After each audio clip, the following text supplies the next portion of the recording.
بسم اللہ الرحمن الرحیم۔ گزشتہ ویڈیو میں ہم نے حضرت امام حسین اور عمر بن سعد کے درمیان جو مکالمہ ہوا تھا اس کے حوالے سے ذکر کیا تھا، اور خاص طور پر عمر بن سعد جو کہ 4000 کی فوج لے کر آیا تھا امام حسین کا مقابلہ کرنے کے لیے۔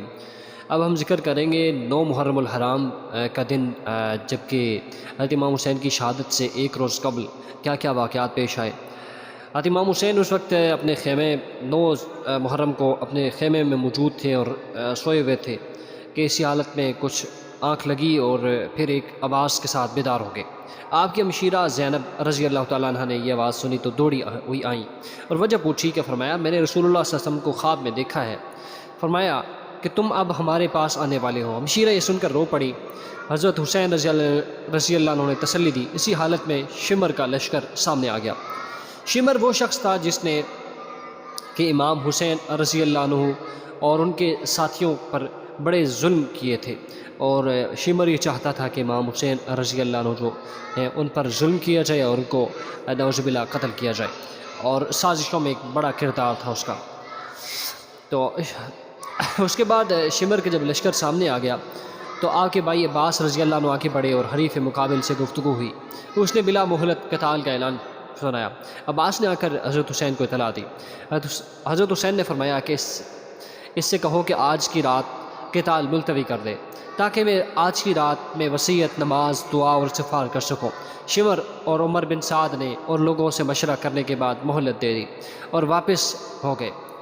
حضرت حسین نے اپنے اہل بیت اور اصحاب کو جمع کر کے ایک خطبہ دیا اور تقریر سن کر آپ کے بھائیوں کی اولاد اور عبداللہ بن جعفر کے صاحبزادے یک زباں ہو کر بولے کہ واللہ ہم ہرگز ایسا نہ کریں گے، ہمیں اللہ تعالیٰ سے آپ کی بات باقی نہ رکھے۔ پھر بنو عقیل کو خطاب کر کے فرمایا کہ تمہارے ایک بزرگ مسلم بن عقیل شہید ہو چکے ہیں، وہی کافی ہیں، تو تم سب واپس ہو جاؤ، میں تمہیں خوشی سے اجازت دیتا ہوں۔ انہوں نے کہا ہم لوگوں کو کیا منہ دکھائیں گے کہ اپنے بزرگوں اور بڑوں کو موت کے منہ سامنے چھوڑ کر اپنی جان بچا لیں، بلکہ واللہ ہم آپ پر اپنی جانیں اور اولاد اموال قربان کر دیں گے۔ مسلم بن اوسجا نے اسی طرح کی ایک جوشیلی تقریر کی، جب تک میرے دل میں دم ہے میں آپ کے سامنے قتال کرتا ہوا جان دے دوں گا۔ آپ کی ہمشیرہ حضرت زینب رضی اللہ تعالیٰ عنہ بے قرار ہو کر رونے لگی تو آپ نے تسلی دی اور یہ وصیت فرمائی کہ میری بہن میں تمہیں خدا کی قسم دیتا ہوں کہ میری شہادت پر تم کپڑے نہ پھاڑنا، نہ سینہ کوبی وغیرہ ہرگز نہ کرنا، آواز سے چلانے سے بچنا۔ یہ وصیت فرما کر باہر آ گئے اور اپنے اصحاب کو جمع کر کے تمام شب تہجد اور دعا و استغفار میں مشغول رہے۔ یہ عاشوراء کی رات تھی۔ صبح کو یوم عاشوراء روز جمعہ یا ایک روایت کے موافق روز شنبہ تھا۔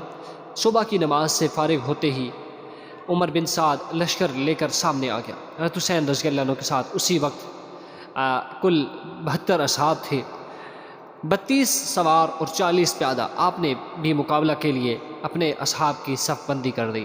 اب ہم اگلی ویڈیو میں 10 محرم الحرام یعنی کہ یوم شہادت امام حسین کے حوالے سے ذکر کریں گے کہ امام حسین کو کس بے دردی سے شہید کیا گیا اور امام حسین نے کیسے ڈٹ کر مقابلہ کیا۔ اگر آپ کو ہماری یہ ویڈیو پسند آئی ہے تو چینل کو سبسکرائب ضرور کریں۔ اللہ حافظ۔